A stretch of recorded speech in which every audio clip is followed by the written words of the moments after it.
வணக்கம். நாம இப்ப கம் அப்படிங்கிற வெர்பை பத்தி நாம பார்த்துட்டு இருந்தோம். அதுல ப்ரெசன்ட், கண்டினியூஸ், ஃபியூச்சர் டென்ஸ் இதெல்லாம் பார்த்தோம். அதனுடைய தொடர்ச்சியா இந்த வகுப்புல நம்ம பார்க்க போகுது கம் பேக் அப்படிங்கிற பார்ஷல் வெர்ப். அதுதான் பார்க்க போறோம். இந்த கம் பேக் அப்படின்னு சொல்லி நமக்கு சில பேத்துக்கு தெரியலாம். இந்த மீனிங்ல நம்ம யூஸ் பண்றோம் அப்படின்னு, அதாவது திரும்பி வந்துட்டேன், மீண்டு வந்துட்டேன், ரெக்கவர் ஆகி வந்துட்டேன் அப்படிங்கிற மீனிங்ல நம்ம கம் பேக்கு அப்படிங்கிறத நம்ம சொல்ல கேள்விப்பட்டிருப்போம். அந்த மீனிங்ல நம்ம அதிகமா யூஸ் பண்ணுவோம் இல்லையா? இன்னைக்கு நம்ம அதை டீட்டெயிலா பார்க்கலாம். எப்போ எந்தெந்த சிச்சுவேஷன்ல எங்கெங்க நம்ம டெய்லி லைஃப்ல யூஸ் பண்ணிக்கலாம் அப்படிங்கிறத பார்ப்போம். வாங்க வகுப்புக்கு போகணும். I will come back soon. I will come back soon. So future டென்ஸ்ல இருந்து ஸ்டார்ட் பண்றேன் இந்த sentence, simple sentence. So come பேக்ங்கிறது மீண்டு வருது அப்படிங்கிறதுனால நான் எதிர்காலத்துக்கு போறேன். ஸோ நான் விரைவில் திரும்பி வருவேன், மீண்டு வருவேன். I will come back soon. நான் விரைவில் திரும்ப வருவேன். ரஜினி சொல்ற மாதிரி திரும்ப வந்துட்டேன்னு சொல்லு அப்படிங்கிற மீனிங்ல I will come back soon அப்படின்னு சொன்னோம். இதே காமன் சென்டென்ஸ்க்கு போகும்போது பாருங்க, I went to the market and come back.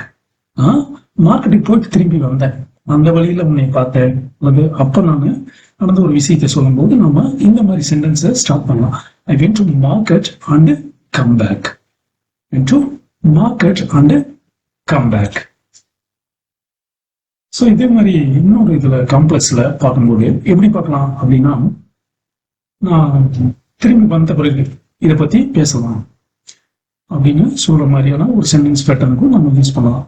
அதுக்கு after he come back, after I come back, after he comes back or after I come back, we will discuss, we will discuss it, or we will eat dinner, breakfast, or go to plane, outings, etc. So according to the situations you can use it. நான் திரும்பி வந்த பிறகு நம்ம படத்துக்கு போகலாம், ஒரு டின்னருக்கு போகலாம், இல்லை ஃபங்க்ஷனுக்கு போகலாம் அப்படிங்கிற மாதிரி சொல்லும்போது after I come back, after I come back we will go to function. சரியா? ஸோ இது மட்டும்தானா அப்படின்னா இல்லை, இதை கூடவே நம்ம இன்னும் சில விஷயங்களையும் பார்க்கணும். இப்போ கம்பேக் அப்படின்னா என்னது, ஒரு இடத்துல இருந்து போனவங்க மீண்டும் அதே நிலைக்கு வருது. அது மட்டும் இல்லாம எனக்கு நினைவுக்கு வருது, எனக்கு நினைவுக்கு வருது அப்படிங்கிற மீனிங்லேயும் நம்ம இந்த கம்பேக்கை யூஸ் பண்ணலாம். முதல்ல இதை நம்ம தெளிவாக அண்டர்ஸ்டாண்ட் பண்ணிக்கலாம்.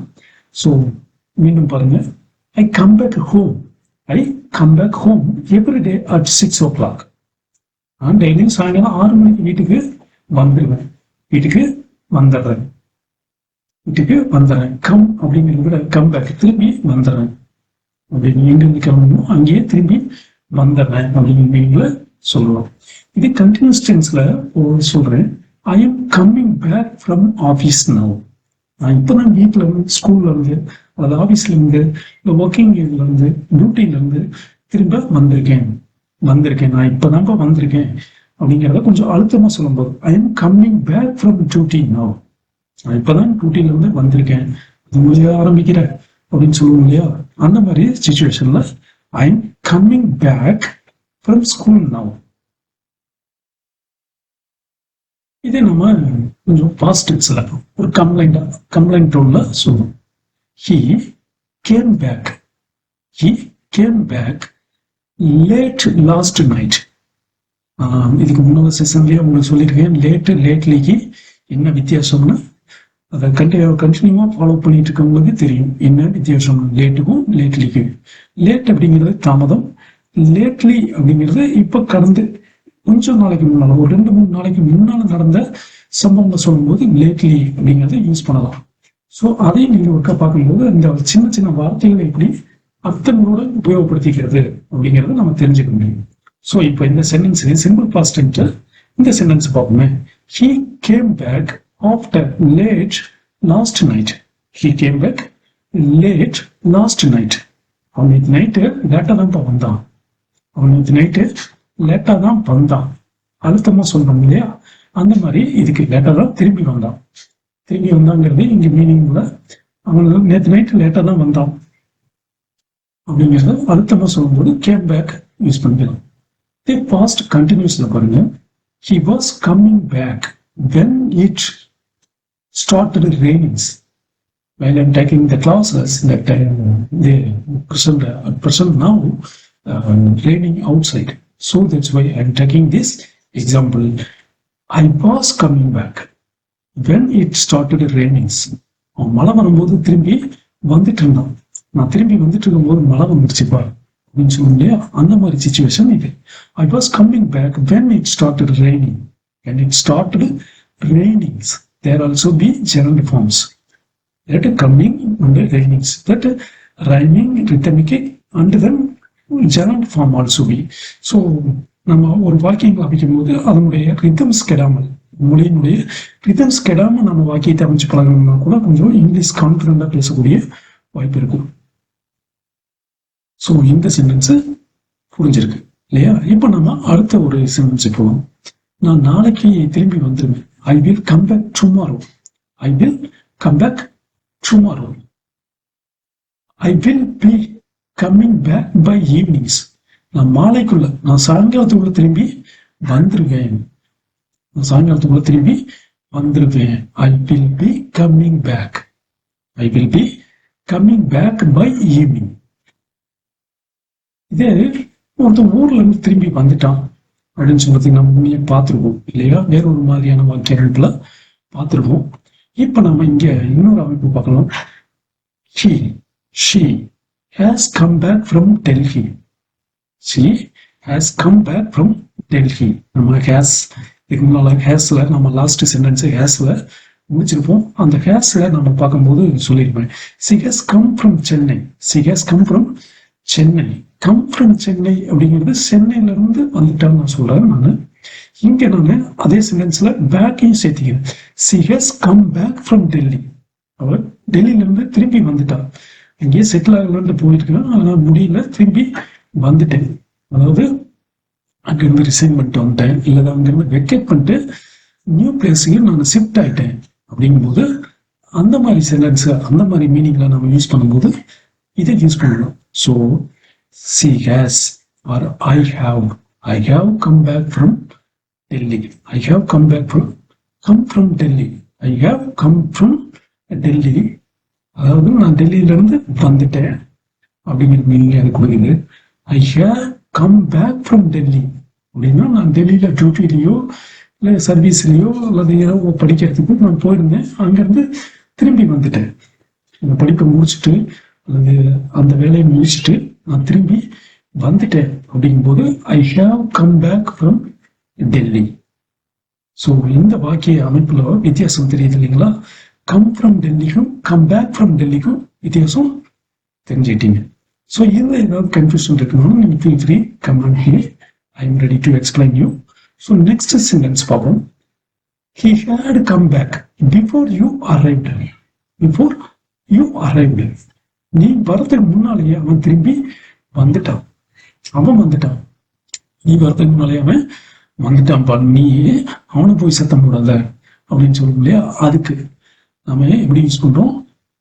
He had come back before you arrived. Before I arrived. Before we arrived. அவன் நாங்க வரத்துக்குள்ளேயே வந்துட்டான். அவன் நாங்க வரத்துக்குள்ளேயே வந்துட்டான், எங்களுக்கு முன்னாடியே வந்துட்டான் அப்படின்னு சொல்லும் இல்லையா? அந்த மாதிரி வாக்கிய அமைப்பு இது. He had come back before I arrived. We arrived. They arrived. அவங்க வரத்துக்கு முன்பே, அவங்க வந்து சேர்றதுக்கு முன்னையே அவன் வந்துட்டான். ஃபியூச்சர்ல பாருங்க, I will have come back by 8 o'clock. I will have come back by 8 o'clock.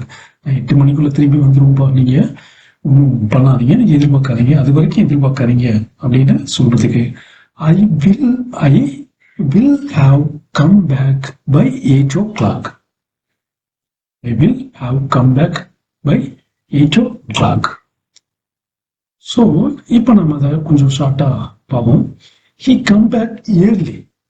அவன் சீக்கிரமா திரும்பி வந்துட்டான். She will come back soon. அவ சீக்கிரமா திரும்பி வருவா. சீக்கிரமா திரும்பி வருவா. இதே நான் காம்பவுண்ட் சொல்றேன்.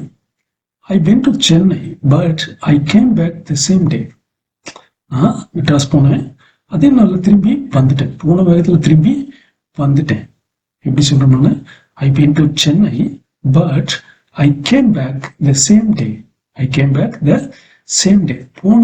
போன நாளே திரும்பி வந்துட்டேன், அதே நாள்லயே திரும்பி வந்துட்டேன். நான் சென்னைக்கு போனேன், போயிட்டு அந்த வேலையை முடிச்சுட்டு உடனே திரும்பி வந்துட்டேன் அப்படின்னு சொல்ல இல்லையா, அதுக்கு நாம சொல்லலாம் back the same day. Same day அப்படிங்கிறது ஸ்டார்ட் த ஜேர்னி அந்த மீனிங்ல சொல்றது. அதாவது போன அன்னைக்கே திரும்பி வர்றது. நான் காலையில போறேன், போய் வேலையை முடிக்கிறேன், அன்னைக்கு நைட்டே டிக்கெட்டை போட்டு அங்கிருந்து திரும்பி வரேன், அந்த மீனிங்ல சொல்லும் போது இதை சொல்றேன்.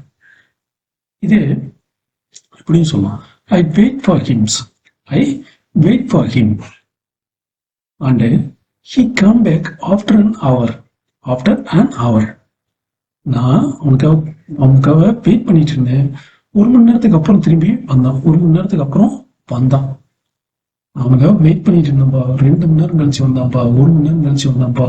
கொஞ்சம் அழுத்தமா சொல்லுவோம் இல்லையா, அவன் வந்த நேரத்தை அழுத்தமா சொல்லுவோம் இல்லையா, அந்த மாதிரி சொல்றதுக்கு நாம இதை யூஸ் பண்ணலாம். I wait for him and he came back after an hour. இதே நம்ம ஆல்ரெடி ஒரு சென்டென்ஸ் பேட்டர்ன்ல பார்த்துருக்கோம். கம்மிங் கண்டினியூஸ் டென்ஸ்ல பார்த்துருக்கோம். Please wait, he is coming, so that after, அந்த மாதிரி சென்டென்ஸ் பேட்டர்ன்ல நம்ம இதுக்கு முன்னால வகுப்புலையும் நம்ம பார்த்தோம். அதனுடைய கண்டினியூஸ் வந்து சின்ன ஒரு மாற்றங்கள் மட்டும் பண்ணி எப்படி சொல்லலாம் அப்படிங்கிறத இந்த காம்பவுண்ட் சென்டென்ஸ்ல பார்க்கலாம். அடுத்த வாக்கிய அமைப்பை பாருங்க. I will be happy when you come back. நீ திரும்பி வந்ததுல எனக்கு மகிழ்ச்சி. நீ திரும்பி வந்ததுல எனக்கு மகிழ்ச்சியா இருக்கும். நீ திரும்பி வந்தீங்கன்னா எனக்கு மகிழ்ச்சியா இருக்கும்.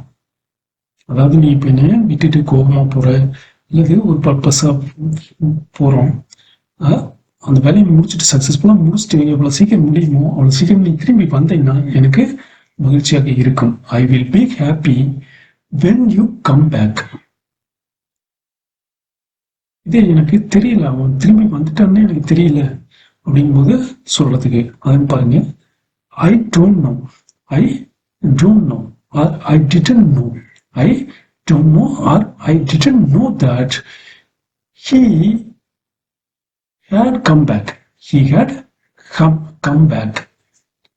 எனக்கு திரும்பி வந்துட்டான்னே தெரியாதுப்பா, நான் அதுல இன்னும் நான் போய் பார்த்துருப்பேன். நான் இது வரைக்கும் அவன் டெல்லியிலயோ வேற எங்கேயோ வெளியில ஊர்ல இருக்கான்னு நினைச்சிட்டு இருந்தேன். திருப்பி வந்துட்டான்னே தெரியாது, வந்திருந்தா நான் போய் பார்த்துருப்பேனே, வந்திருந்தா எனக்கு தெரிஞ்சிருந்தா, எனக்கு தெரியல, தெரிஞ்சிருந்தா நான் போயிருப்பேனே அப்படிங்கிற மீதிங்கள சொல்றது. அதாவது ஒருத்தர் ஹாஸ்பிட்டலைஸ் ஆயிருக்காரு, ஒரு ட்ரீட்மெண்ட் முடிச்சுட்டு வந்திருக்காரு, அது எனக்கு தெரியல அப்படிங்கும் போது அந்த மாதிரி சிச்சுவேஷன்லையும் இதை யூஸ் பண்ணலாம். ஸோ நீங்க அந்த மாதிரி வாக்கியங்களை அமைச்சு பாருங்க. அதுல ஏதாவது டவுட் இருந்தாலும் கூட நீங்க எனக்கு feel free command it. I will ready to explain you. So இப்ப கடைசியா இந்த ஞாபகத்துக்கு வருது அப்படிங்கிறதுக்கும் நம்ம இந்த கம்பேக்கை சொல்லலாம். அது எப்படின்னா, come back to mind. That song or that word come back to my mind.